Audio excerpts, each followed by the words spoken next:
So I want you to picture this. You are standing in a corporate conference room. Okay. It's like 20 minutes past midnight. The air conditioning is just humming. You've got those fluorescent lights buzzing overhead. And across the glass table from you sits an HR director. Right. A very familiar kind of sterile setting. Exactly. And they are calmly reading from this heavily documented, curated list of just, well, completely vague grievances. Grievances that probably have nothing to do with your actual job. Nothing at all. None of this has anything to do with the quality of your work or, your key performance indicators, your sales numbers, nothing like that. It's just about you being there. Yes, your mere presence. And as you sit there, listening to the tone of their voice, you slowly realize something pretty terrifying. Which is what? That the person across the desk, they don't want facts. Oh, wow. Yeah. They don't want to see your emails. They don't care about your timeline of events.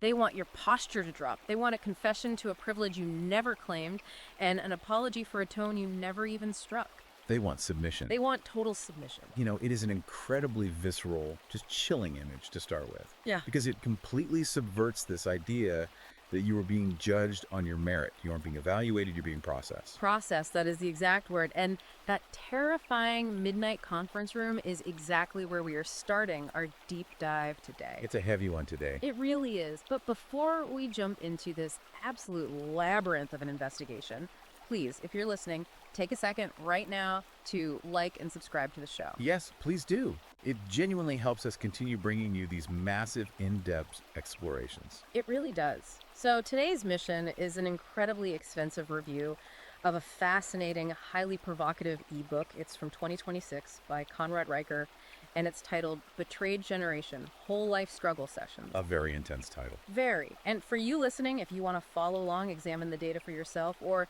just really digest the material, you need to check Amazon Kindle and Google Play Books right now to buy this ebook. Highly recommend looking at the source material yourself. Absolutely. And you should definitely follow the author at Conrad Reicher on Substack for his ongoing dispatches. Right. So this text, it's actively making waves right now, specifically tailored for the manosphere and men's rights activists. Yeah, it's a very specific audience. It is. And the core thesis we are going to unpack today details how modern Anglosphere institutions, and everything from corporate HR departments to family courts, all the way to Ivy League universities. All the major pillars of society. Exactly.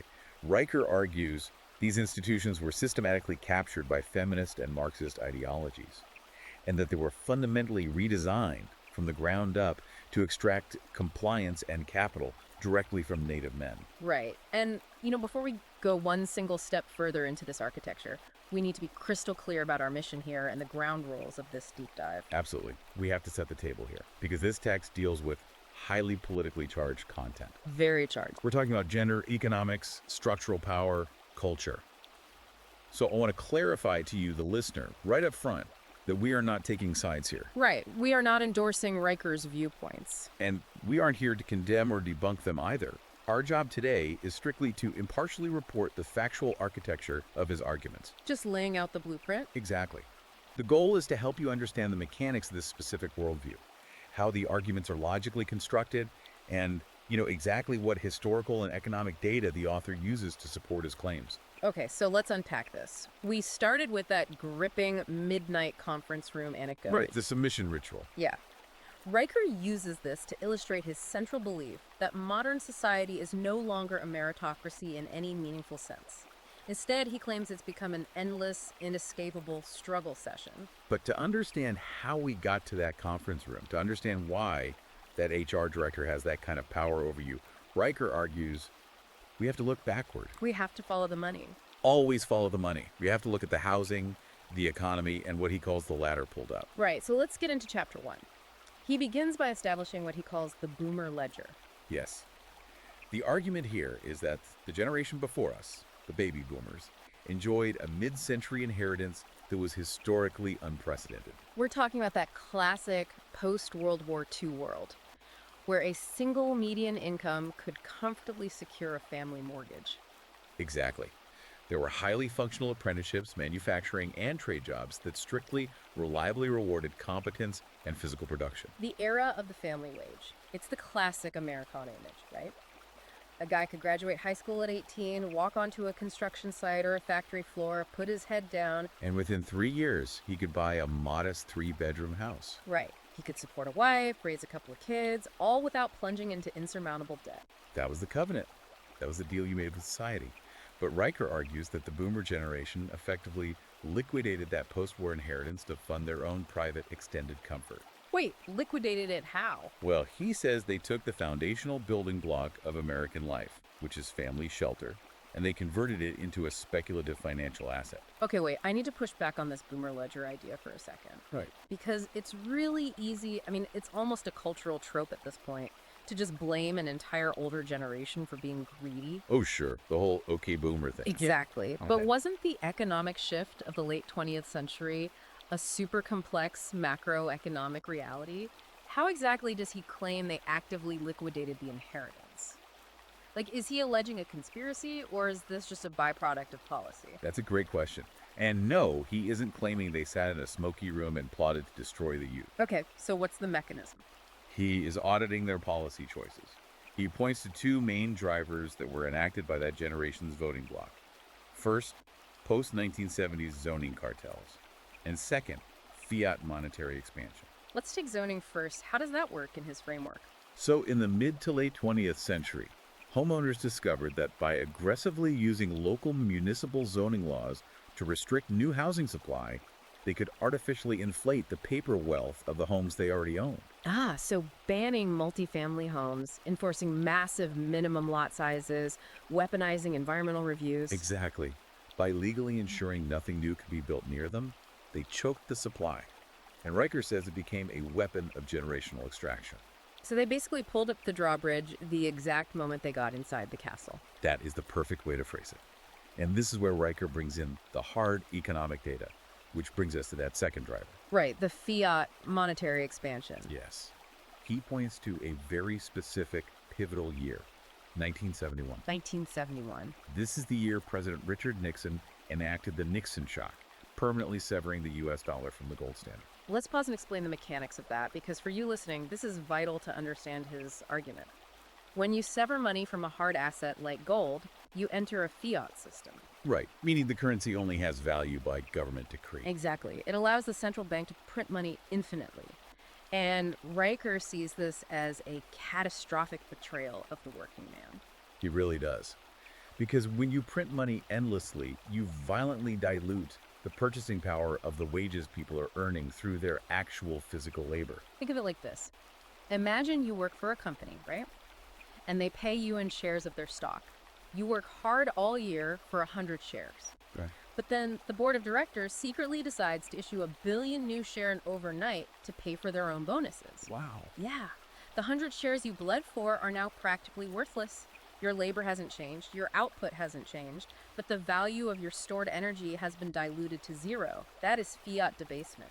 That is an amazing analogy for the mechanism Riker is describing. And when you look at the numbers he cites from the Federal Reserve Survey of Consumer Finances, Let's hear the numbers. between 1971 and 2023, the divergence is just staggering. Adjusted for true inflation, median male wages increased roughly 12% over that half century. 12% in 50 years. Yes. Meanwhile, median home prices skyrocketed by over 400%.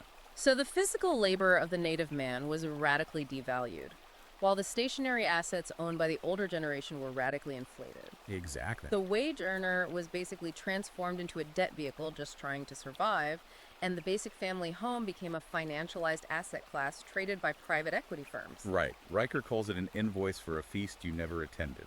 Man, that's a bleak way to look at it. It is. And this economic reality leads to a highly controversial structural take he has on the feminist movement of the 1970s and 80s. Okay, right, because the standard historical narrative, the one we are all taught in school, is that women entering the workforce en masse was purely a triumph of consciousness raising. Right. Social liberation, breaking the glass ceiling, achieving independence.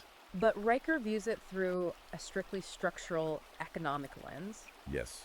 He argues that the celebrated mass entry of women into the workforce wasn't primarily ideological. Wait, really? Yeah, he says it was a structural necessity designed to mask the collapse of the male family wage. How does he connect those dots? Well, because of that fiat currency debasement we just talked about, and the rampant offshoring of industrial jobs, a single income was violently devalued. Right. So by the late 1970s and into the 80s, a man working a standard 40-hour week could no longer pay the mortgage, buy the groceries, and cover the medical bills on his own. So two incomes became a strict mathematical requirement just to maintain the exact same basic middle-class standard of living that one income used to provide just a decade prior. Exactly. So in his view, the rhetoric of liberation was basically PR. It was used to obscure a massive systemic extraction of wealth. They didn't liberate women to fulfill their dreams. They drafted women into the labor pool to artificially double the tax base and keep the consumption economy afloat while real wages secretly plummeted. That is precisely his argument. He calls it the two-income trap wrapped in a girl power slogan. Wow. And if you accept his premise that this macroeconomic extraction destroyed the physical inheritance of the native man, the natural question becomes, How do you keep men compliant in a system that is actively impoverishing them? exactly, how do you stop a revolt? Which brings us directly back to that midnight HR meeting we started with. If the workplace has been structurally redesigned to extract your labor for a fraction of its historical value, how do they keep you from rebelling? Right, and Riker argues they use cultural extraction, they use the modern struggle session. Let's get into segment 2 here. Riker defines the modern struggle session as a Maoist-style purification ritual, but it's been stripped of its original communist theology, sterilized, and installed directly into corporate HR departments, university administration offices, and media organizations. Yeah, let's define what a Maoist struggle session actually was for the listener, because it is a very heavy historical comparison to make. It really is. So during the Chinese Cultural Revolution in the 1960s and 70s, a struggle session was a form of public humiliation.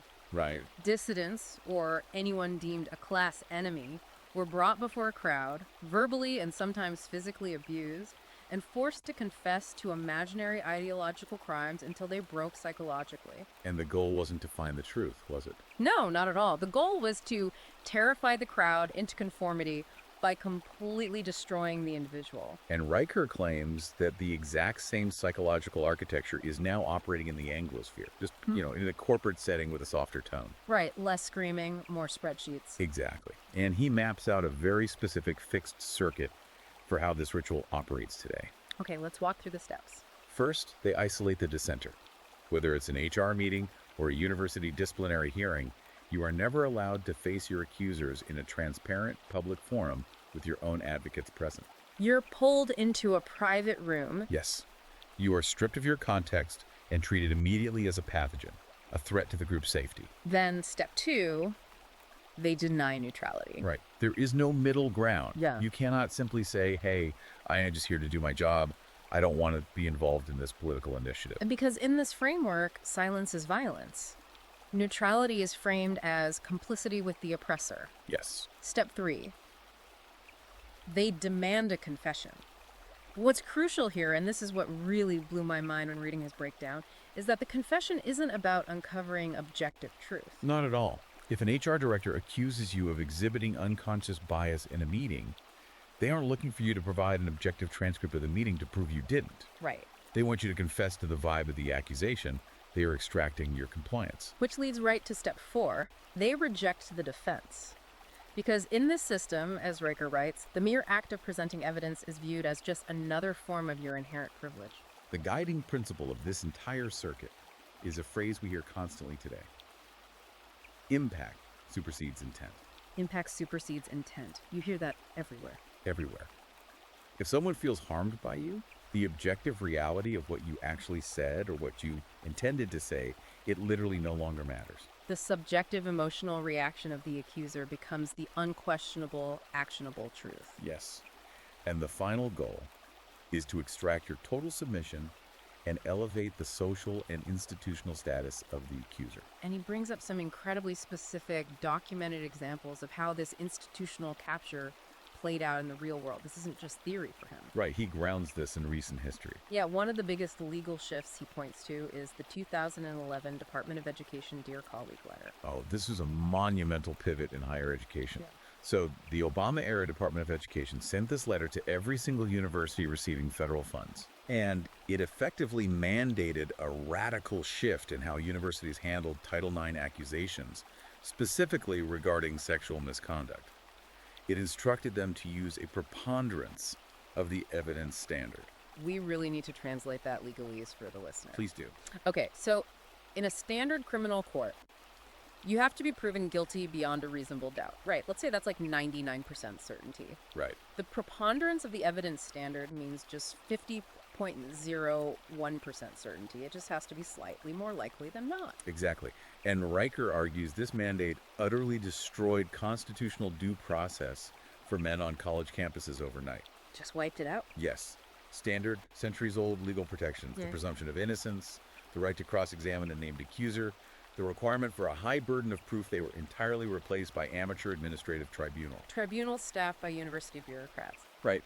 Bureaucrats who were terrified of losing their federal funding if they didn't produce enough guilty verdicts.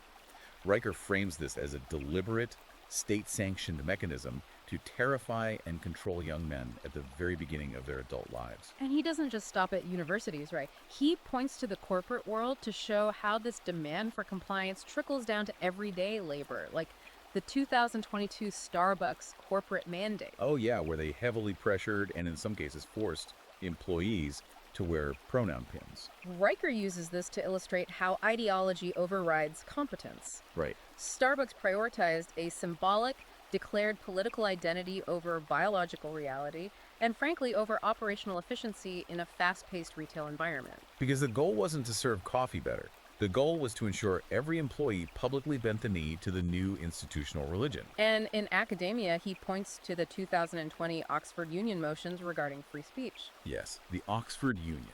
Historically one of the most prestigious debating societies in the entire world. A place dedicated to the rigorous collision of ideas. But Riker notes that in 2020, institutional terror of causing emotional harm began to dictate policy over factual veracity. Right. The subjective feeling of the audience, the claim that a speaker's mere words made them feel unsafe, outweighed the logical transcript of the debate. Okay, I want to pause here because we really have to talk about the trap. Riker mentions a Kafka trap operating within these corporate and academic tribunals. Very important concept. So if you're listening and you are sitting in a corporate seminar tomorrow morning and you are accused of something vague, how exactly does the book define this trap for you? It's vital to his framework, and it perfectly explains why you feel so crazy when you are in these meetings. A Kafka trap named after the surreal bureaucracy in Franz Kafka's novel, The Trial, is a situation where your very denial of a charge is used as proof of your guilt. Okay, so let's walk through a hypothetical. You are in that midnight HR meeting. They accuse you of having an intimidating communication style. Right. You calmly open your laptop and say, hey, I'd like to understand. Here are my last 50 emails. They are all entirely professional. Can you point to the specific intimidation? What happens then? In Riker's view, you have just sprung the trap on yourself. Wait, really? By asking for proof? Yes, because if you sit in that tribunal and you calmly ask for corroborating proof of an accusation, the very act of demanding evidence is logged by the HR administrator as proof of your defensiveness and bad faith. Wow.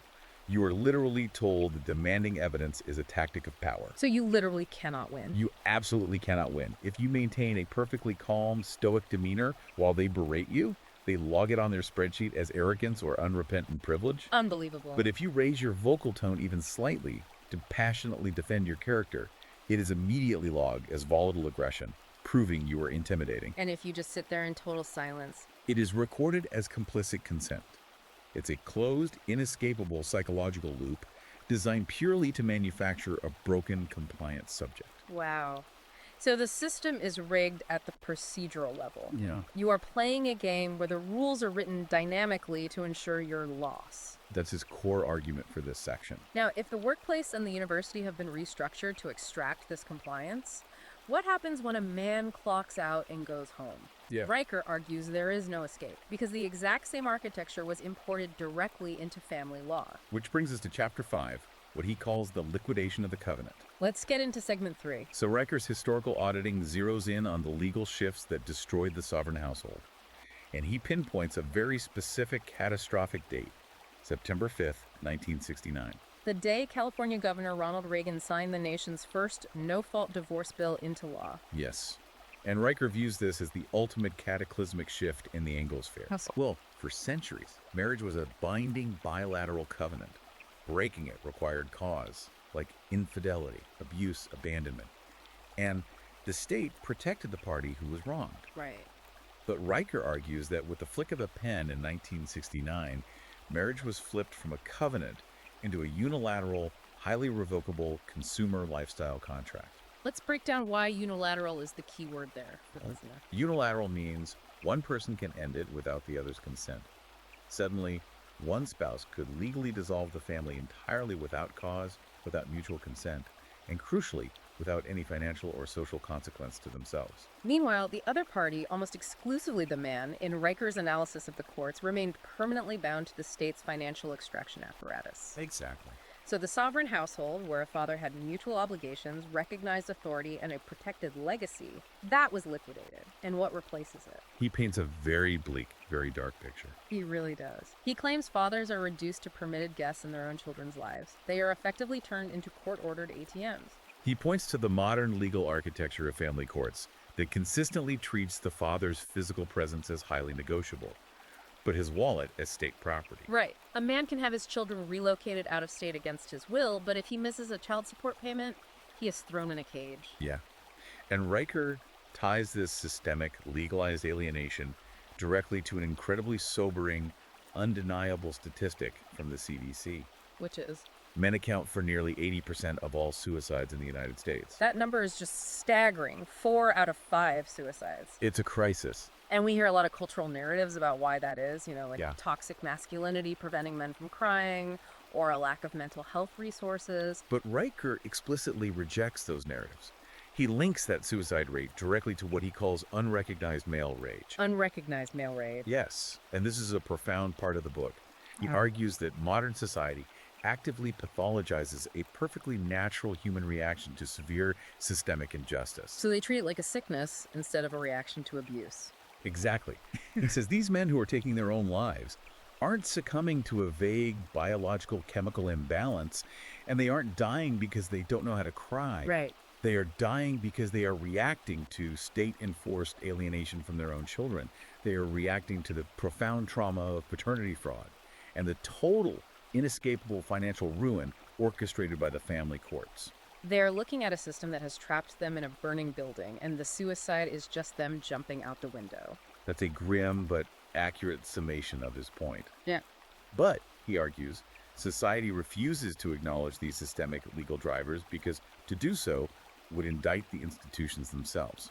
It is much easier for society to say, oh, men need more therapy, than to say the family courts are a human rights violation. Exactly. So what does a man do if he finds himself in that family court, or even just in a heated domestic disagreement with his partner? Because Riker describes a state of asymmetrical disarmament using the ideological assumptions of the Duluth model. Right, let's define the Duluth model, because it is the operating system for how domestic disputes are handled by police and courts across the Anglosphere. Okay, where does it come from? It was developed in the 1980s in Duluth, Minnesota. It is a sociological framework that posits that domestic violence is not caused by psychological issues, substance abuse, or mutual conflict. Okay, so what do they claim causes it? It assumes that all domestic conflict is rooted in male patriarchal control. It structurally assumes by default that the man is the oppressor and the woman is the victim acting in self-defense, regardless of the specific facts of the altercation. Wow. This perfectly sets up an analogy I was thinking of while reading this section. Riker describes this legal reality like an arms control treaty, where one side man is legally forced to melt down all of his weapons, dismantle his defenses, and submit to 24/7 total surveillance. Meanwhile, the other side is handed a fresh, fully loaded magazine and told by the state to fire at will. For instance, think about a standard argument. A woman raising her voice in a living room, breaking a plate, or screaming in a boardroom is culturally and legally celebrated as finding her voice. Or expressing her valid trauma. Right. But a man displaying the exact same physiological response at the exact same decibel level is legally documented by police and courts as exercising coercive control or intimidation. That is exactly it. The rules of evidence, acceptable behavior, and basic human emotion were rewritten to ensure that male stoicism is viewed as cold, sociopathic withdrawal, and male anger, even when entirely justified by a massive breach of contract, infidelity, or the loss of his children, is viewed as an actionable legal threat requiring police intervention. Okay, so if the macroeconomic system extracts his wealth, the corporate system extracts his compliance, and the family court extracts his legacy, how does society maintain this consensus? Right. Why isn't everyone up in arms? Exactly. If the raw deal for men is so glaringly obvious, why isn't there mass revolt? How do they keep everyone believing the narrative? Well, this brings us to segment 4. Riker argues that tech platforms and legacy media serve as the enforcement mechanism for this compliance. He introduces the concept of consensus reality. Consensus reality. Yes, the institutions cannot survive if people start comparing notes, so they must rigidly control the flow of information. And he goes right after the fact checkers here, doesn't he? PolitiFact, Snopes, all these supposedly neutral arbiters of truth. He doesn't see them as journalists at all. No, he views them as a secular inquisition. Yeah. In his analysis, fact checkers are not epistemological tools used to verify empirical data. Right. They are weapons of status enforcement. Right. Their entire purpose is to police the boundaries of acceptable language and aggressively punish dissent. How do they do it mechanically, though? Like, what's the actual process? They operate on a massive appeal to authority fallacy. They declare a specific, institutionally approved narrative as settled science or expert consensus. And once that baseline is established, Once it's set, any dissenting empirical evidence, no matter how rigorously sourced, is immediately categorized as dangerous misinformation or malinformation. and if you question the consensus, we are right back in the Kafka trap. Exactly. Your very questioning is used as proof of your moral corruption. They say only a toxic person would question the fact checkers. Precisely. And to back up this claim of a highly coordinated, centralized censorship apparatus, Riker cites a major recent historical event. The December 2022 Twitter files released by journalist Matt Taibbi. Yes, the receipts. He literally points to the paper trail. I mean, he points to the internal Slack messages, the direct emails, the weekly standing meeting. Right. The Twitter files provided a documented pipeline between massive government intelligence agencies like the FBI, the CIA, the Department of Homeland Security. And the trust and safety teams at major tech monopolies. Yes. Riker calls it the censorship industrial complex. It was undeniable proof that unelected, unaccountable bureaucrats were directly dictating what the American electorate was permitted to see, discuss, and think. And it gets even darker when you look at how the technology itself isolates men on an individual level. He talks extensively about the gig economy. Right. Driving for Uber, delivering food, freelance coding apps. These are platforms that replace the stable, community-based family wage with isolated algorithmic surveillance. The gig worker has no coworkers to talk to. He's isolated in his car, monitored by an app that tracks his every movement, and is instantly disposable if his rating drops a fraction of a point. But the real danger, the profound psychological danger he warns you about, is the algorithm itself and what he calls the black pill. This raises a critical question about how social media shapes human neurochemistry. Let's talk about that. Social media algorithms are not designed to reward calm, factual analysis or nuance. They are explicitly designed to maximize time on site by prioritizing emotional engagement. And human beings engage most deeply with rage, envy, and fear. Yes. These algorithms isolate men in digital echo chambers, feeding them an endless stream of content that highlights their dispossession. Which leads directly to the black pill. Let's define the black pill for the listener who might not be familiar with the specific internet subculture term. The black pill is a fatalistic, totalizing worldview that heavily circulates online among disenfranchised men. It's the absolute belief that the game is permanently rigged against them. That biology and genetics are ultimate destiny. Right. That male dispossession is entirely inescapable, and therefore surrender is the only rational option. It is a philosophy of total despair. But, and this is a massive turning point in the book, Riker completely rejects the black pill. He doesn't embrace it at all. He absolutely despises it. Yeah. He warns his readers that the black pill is not a form of intellectual rebellion. It is actually the final, most successful stage of the struggle session. Wait, explain that. How is giving up a struggle session? Because the system has processed you so thoroughly that you now neutralize yourself. Oh. You absorb all the dark data of your dispossession.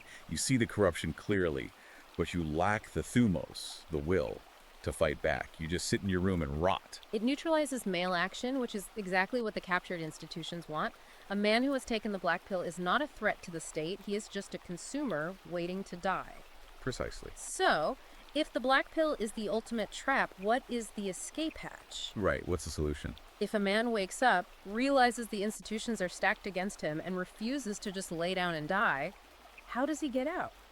This is where we get into segment 5, and Riker's actual tangible solutions. Let's look at his psychological framework. Clean anger and the Thumos triangle. This is a fascinating psychological map that Riker builds to categorize the three distinct ways men process systemic grief and betrayal. He uses the word thumos, which is an ancient Greek concept relating to spiritedness, righteous anger, and the internal drive for justice and agency. Okay, so picture a triangle in your mind. What's at the bottom left corner? At the bottom left is sulking. This is passive-aggressive resentment. It is playing the martyr.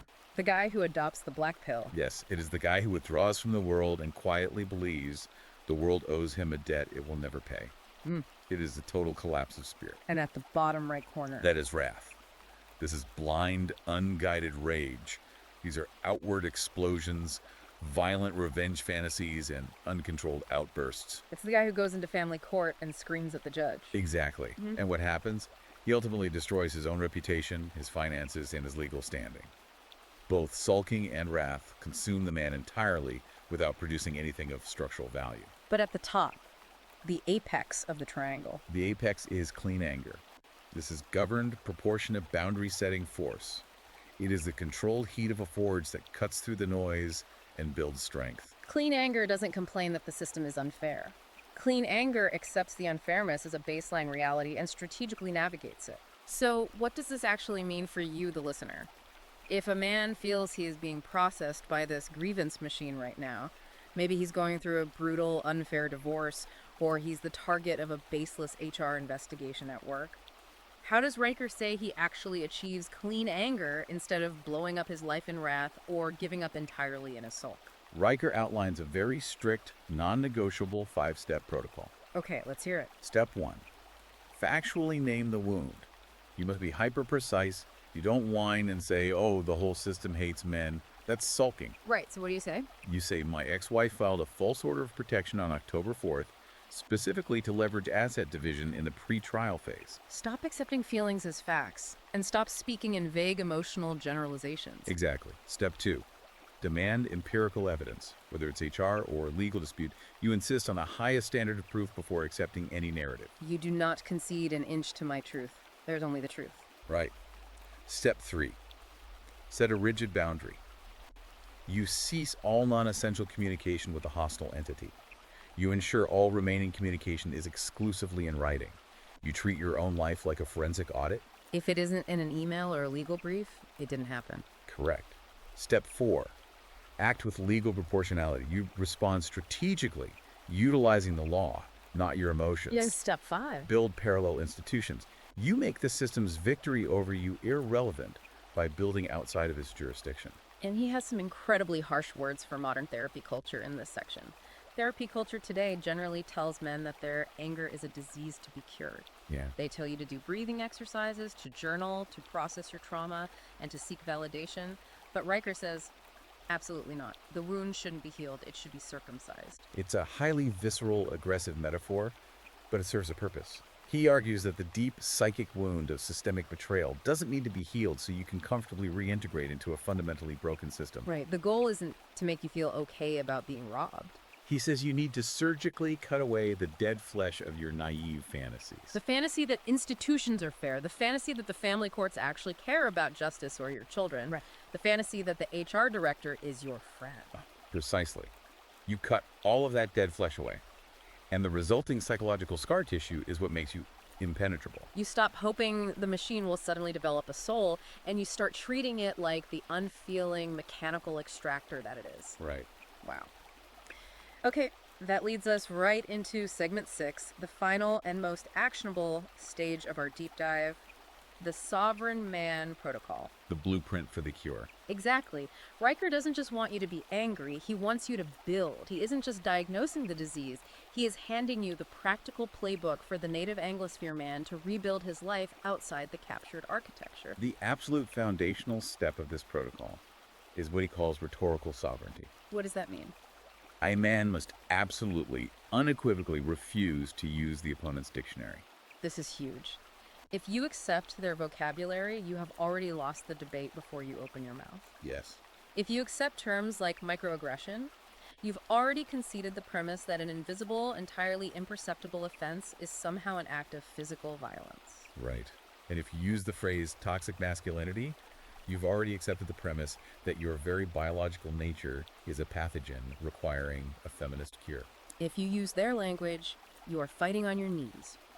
Riker demands that men ruthlessly build and defend their own lexicon based on objective reality, merit, and competence. And to enforce this sovereignty, he provides highly tangible, everyday actions. Let's list a few of these out for the listener because they are incredibly practical to implement immediately. First, apply the sex swap standard to any HR policy, legal accusation, or media narrative. This is a devastatingly simple reality test. When you are presented with a new corporate policy or a cultural critique, mentally swap the genders. And see if it holds up. Exactly. If an accusation or a policy would be instantly dismissed as completely ridiculous, deeply offensive, or illegal if it were applied to a woman, then it is a fraudulent extraction when applied to a man. You must discard it outright. Do not respect it. Right. Second action. Delete your social media for 30 days. He says you must observe your interior life when the algorithmic audience is removed. Stop letting a machine that is explicitly designed to harvest your outrage dictate your identity and your mood. Third, migrate off big tech servers. Riker views relying on corporate email providers like Gmail or Outlook as begging a hostile landlord for permission to exist in the digital public square. So that's the alternative. He tells men to buy their own domains, run their own private mail servers, and utilize decentralized networks. You have to build your own digital pipe so you cannot be unpersoned and erased from society by a mid-level content moderator with blue hair in San Francisco. And fourth, physical sovereignty. Lift heavy weights, eat clean food, and sleep well. It sounds basic, but he ties it into the larger philosophy. Right, you have to build a physical vessel capable of carrying a heavy burden without collapsing. The mind and the body cannot be separated in this struggle. You cannot fight a captured institution if your testosterone is tanked for microplastics and you are living on ultra-processed food. What is truly fascinating here is that all of these discrete steps culminate in one ultimate psychological paradigm shift. Riker's ultimate message is to stop performing gratitude for renting a broken world. Yes. The institutions liquidated your generational inheritance, captured the culture, rigged the legal system against you, and are now charging you a monthly subscription fee just to exist as a second-class citizen. The sovereign man doesn't stand in the rain begging the bureaucracy for an umbrella. He walks outside the walls and builds his own roof. He builds his own roof. Man, we have covered so much heavy ground today. We really have. From the macroeconomic shifts of the 1970s that pulled the economic ladder up and destroyed the family wage, to the modern Kafka-trapped HR tribunals designed to extract your compliance. To the systemic restructuring of family law that monetized fatherhood and alienates men from their children. And finally, we unpacked Riker's psychological playbook for transmuting the absolute despair of the black pill into the disciplined, productive, boundary-setting force of clean anger. It is a massive, structural, unscaring audit of modern society. And it leaves us with an incredibly provocative thought to ponder. Leave the listener with it. If Riker's thesis is ultimately correct, and the entire power structure of these captured institutions relies entirely on the passive compliance, the extracted capital, and the unrewarded emotional labor of native men. What happens to the infrastructure of society when a critical mass of men simply wake up, say no, unplug their labor, and quietly walk away to build their own parallel economies? That is the question that lingers long after you close this book. The machine needs you, you don't need the machine. Exactly. Thank you for taking this intense, fascinating journey with us today. Please, before you go, hit that like button and subscribe to the show. It means the world to us and allows us to keep doing these deep dives. And remember, head over to Amazon Kindle or Google Play Books right now to buy your copy of Betrayed Generation, Whole Life Struggle Sessions by Conrad Riker. And make sure you are actively following his ongoing dispatches at Conrad Riker on Substack. The machinery is still running. It is. So the next time you find yourself standing in a fluorescent lit conference room, 20 minutes past midnight, listening to an HR director read from a list of vague grievances, you'll know exactly what kind of ritual you were standing in, and more importantly, you will know exactly how to walk out.